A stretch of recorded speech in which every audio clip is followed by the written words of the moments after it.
¿Qué tal? Bienvenidos a la continuación de nuestras clases de aplicación de derivadas. El día de hoy vamos a estar hablando acerca de las derivadas parciales. De igual manera que las derivadas convencionales se definen como una razón de cambio. Entonces, ¿cuál es la diferencia con respecto a las derivadas convencionales? Bueno, es que estas se desarrollan en un contexto de varias variables. ¿Qué quiere decir esto? Que vamos a tener una función que va a depender de x, de y, de z y de n variables. Puede darse en distintos escenarios. Y la forma de tratar este tipo de procesos, que es muy común en la industria, de hecho la mayoría de ellos son así, es a partir de las derivadas parciales. Bueno, entonces vamos a estar hablando un poco acerca de las aplicaciones de las derivadas parciales en la industria.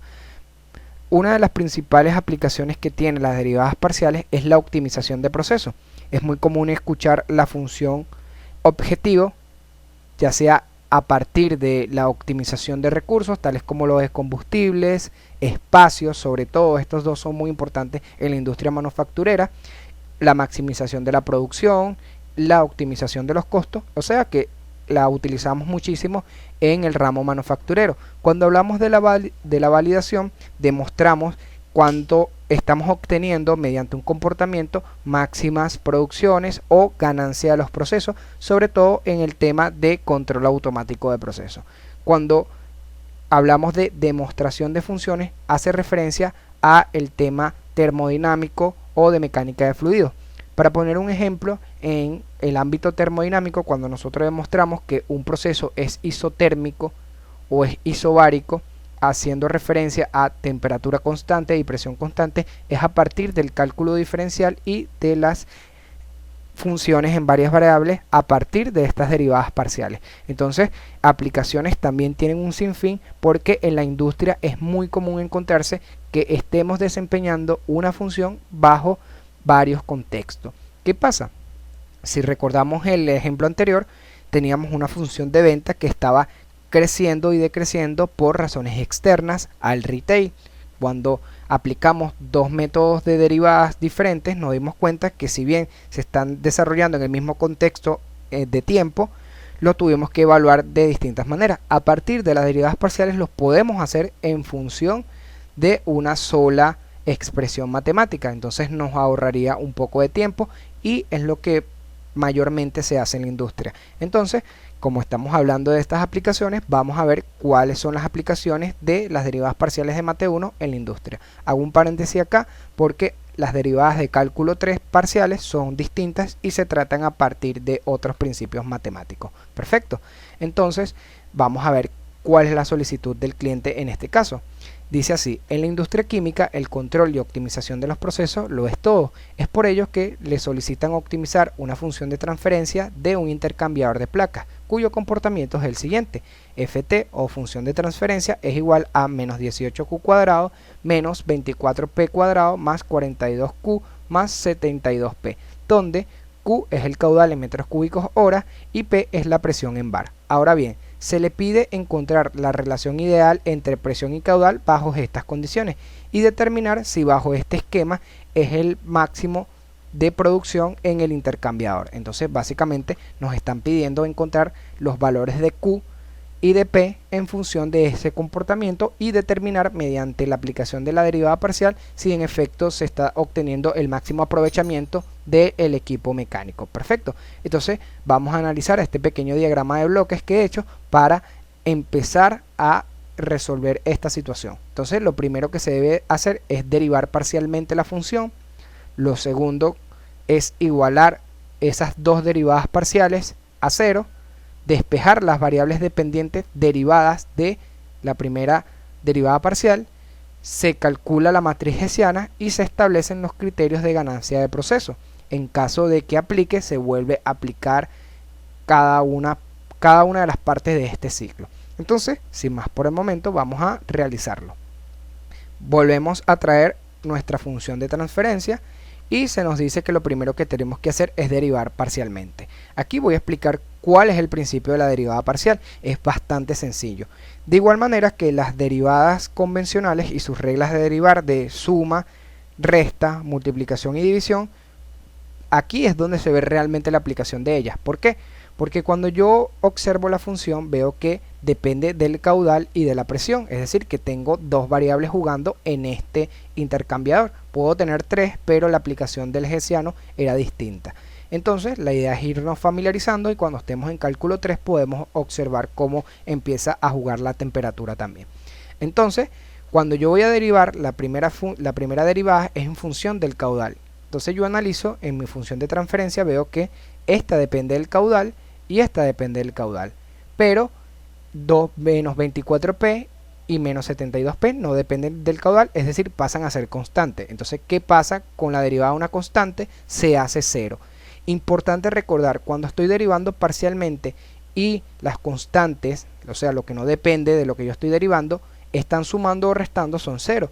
Pero si están multiplicando o dividiendo, se quedan a partir de las reglas tanto de el producto de la derivada con respecto a la derivada parcial. Entonces, ¿qué quiere decir esto? Si yo tuviera menos 18q cuadrado por 24p cuadrado, el 24p se tiene que quedar porque la derivada de una constante cuando estamos derivando parcialmente es 1.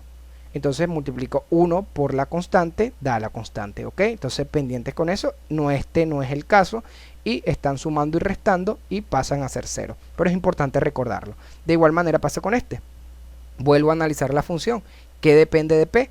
Depende menos 24p y 72p. ¿Qué pasa con el menos 18q cuadrado y con el 42q cuadrado? Pasan a ser 0, pues son constantes que están sumando y restando. Entonces, estas son el resultado de mis primeras derivadas parciales. Entonces, lo segundo que tengo que hacer según el diagrama de proceso es igualar mis primeras derivadas parciales a 0. Entonces, eso es lo que hacemos. Menos 36q más 42 es igual a 0 y menos 48p más 72 es igual a 0.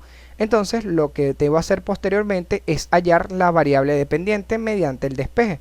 Por leyes de signo, esto pasa a ser negativo con negativo se va y pasa a ser positivo. De igual manera pasa con la presión y ya tengo los valores que me está solicitando el cliente. Bajo estas condiciones, el caudal que está manejando el intercambiador de placas es de 1.1667 metros cúbicos hora a una presión de 1.5 bar. ¿Correcto? Entonces vamos a analizar esta función que es la matriz hessiana. Cuando digo analizar, vamos a explicar cada uno de los términos para que no se asusten. Quizás parezca una función extremadamente difícil, pero no, es muy fácil. Esto quiere decir la segunda derivada de la función de transferencia con respecto a x, con la segunda derivada de x. O sea, voy a derivar otra vez esta función, tomando que x es q y y es p. Se multiplica por la segunda derivada de la función de transferencia en función de y, o en este caso función de p. Lo que me están mandando a derivar son mis primeras derivadas parciales y se resta con las derivadas cruzadas. ¿Qué quiere decir esta derivada cruzada? Es la derivada parcial de la función en función de las variables cruzadas. ¿Qué quiere decir? Que esta función yo la voy a derivar en función de p y esta la voy a derivar en función de q.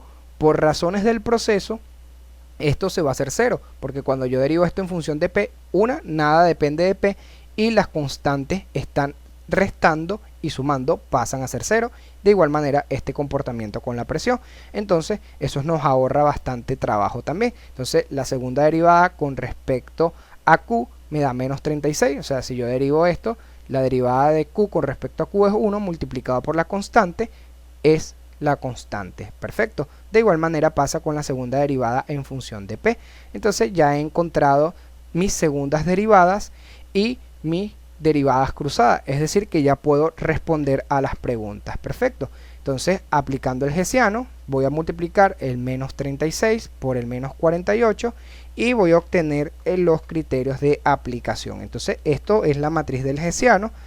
Y veo que tengo que multiplicar 36 menos 36 por menos 48. Entonces, por regla de signo, menos por menos es más. Y el 0 al cuadrado es 0 por lo que expliqué de la derivada parcial cruzada. ¿Ok? Entonces, el criterio para conocer si la función es la máxima de producción o aprovechamiento puede darse, según el autor, estos dos términos.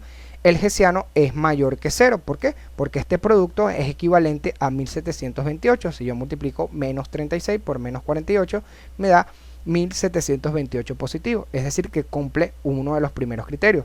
Otro criterio que tiene que cumplir para hacer la máxima producción o aprovechamiento de este equipo es que las segundas derivadas sean menores que 0, y evidentemente estas son mis segundas derivadas y son menores que 0, es decir que cumple perfectamente con el comportamiento para máxima producción o aprovechamiento. Entonces las respuestas que nos solicita el cliente eran los valores tanto de caudal y presión. Entonces estos valores en relación a este comportamiento son equivalentes en caudal a 1.1667 metros cúbicos hora y 1.5 bar.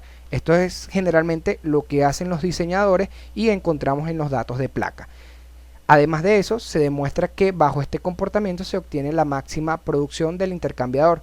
Entonces se le recomienda al cliente usar medidores de flujo y válvulas de control para garantizar este comportamiento.